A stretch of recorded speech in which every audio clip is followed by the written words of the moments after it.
Ողջունում եմ հարգելի մեր բոլոր հայրենակիցներին եւ իմ գործընկերներին։ Տեսեք, երեկվանից այստեղ քննարկվում է Տիկին Ջուլ Հակյանի որպես պետաիրավական հանձնաժողովում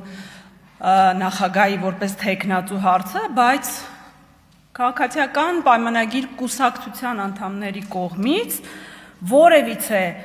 կառուցողական, որպես այդպիսին պրակտիկ, որևէ առաջարկ, որևէ դիտողություն, որ եկեք կառուցողական լինենք, չի եղել։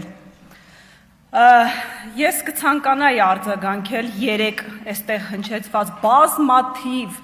օրինակ ձայնագրությունների հետ կապված հարցերին եւ այլն նմանատիպ, բայց քանի դեռ խոստացել եմ չշեղվել օրակարգից, այո, այսօր քննարկում ենք մի շատ կարևոր հանձնաժողովի, պետաիրավական հանձնաժողովի նախագահի թեկնածության հարցը եւ ես երեք իմ հարցադրումը հենց այնպես չէր, որ Տիկին Ջուլ Հակյանին ուղեցի, շատ մի կարևոր հարցի հետ կապված, համաներման նախագծի հետ կապված, որը որ չի կիրառվել, ինչպես նշեցի, շուրջ 7 տարի 9 ամիս։ Տիկին Ջուլ Հակյանը իր խոսքում անդրադառնալով այս հարցին նշեց, որ բառացի ցիտում եմ Տիկին Ջուլ Հակյան ձեր կողմից արձանագրված այդ նախադասությանը, դուք նշեցիք, որ յուրաքանչյուր կոնկրետ դեպքում յուրահատուկ մոտեցում պետք է դիտարկել եւ կարծում եք, որ համաներումը մեզ համար ընդունելի ճանապարհ չէ։ Եկեք չհամաձայնվեմ ձեզ հետ։ Ինչ է մեզ տալիս երկար, շարունակական, տևական ժամանակով համաներում չկիրառելը։ Այսինքն, դա կարող է հանգեցնել ոչ միայն առանձին անձանց, այլ քրեական արդարադատության ամբողջ համակարգի խնդիրների։ Կարող եմ թվարկել բոլոր այն ռիսկերը, օրինակ, քրեակատարական հիմնարկների գերծանրաբեռնվածությունը, բոլորս գիտենք, թե ինչքան գերծանրաբեռնված են քրեակատարական հիմնարկները։ Այն պայմաններում, երբ դեռևս 6 տարի եւ ավել հնչել են համապատասխան հայտարարություններ լրատվամիջոցներով, որ պատրաստվում են օրինակ վերակառուցել Նուբարաշեն քրեակատարական հիմնարկը, բայց բոլորս գիտենք, որ մինչ օրս որևիցե գործողություն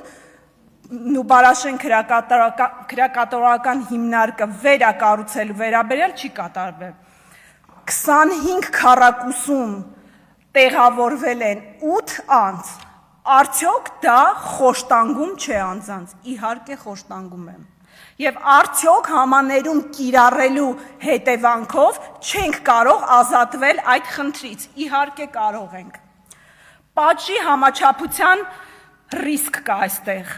Ժամանակի ընթացքում կարող են փոխվել պետության քրեական քաղաքականության մոտեցումները, իսկ նախկինում նշանակված պատիժները մնալ նույնը։ Արդյունքում որոշ դեպքերում կարող է առաջանալ պատժի նպատակների եւ դրա շարունակականության անհամապատասխանությունը։ Այստեղ ես բարձրացրել եմ մի հարց նախագծի ընդունման հետ կապված համաներման, որը չի վերաբերվում 1 անձի, 2 անձի, այլ ամբողջ մի ընտանիքների է վերաբերվում, ովքեր որ ես լինելով պրակտիկ այդ ոլորտում աշխատող, պետք է նշեմ, որ չկա որևէ մեղադրյալ դատապարտյալ, ում այդ հարցը չհուզի եւ ընտանիքի անդամներ։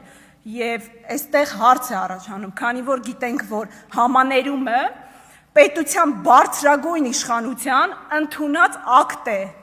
որով անձինք լրիվ կամ մասնակիորեն ազատվում են հանցագործության համար նշանակված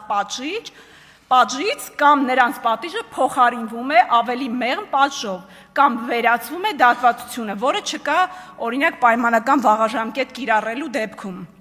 Այն կիրառվում է որպես մարդասիրական քայլ,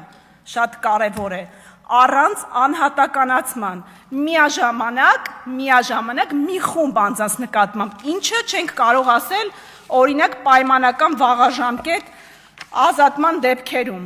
Պայմանական վաղաժամկետ ազատումը չի կարող դիտարկվել որպես համաներման այլընտրանք, որովհետև առաջինը անհատական արդարադատության գործիք է, իսկ երկրորդը քրեական քաղաքականության համընդհանուր գործիք։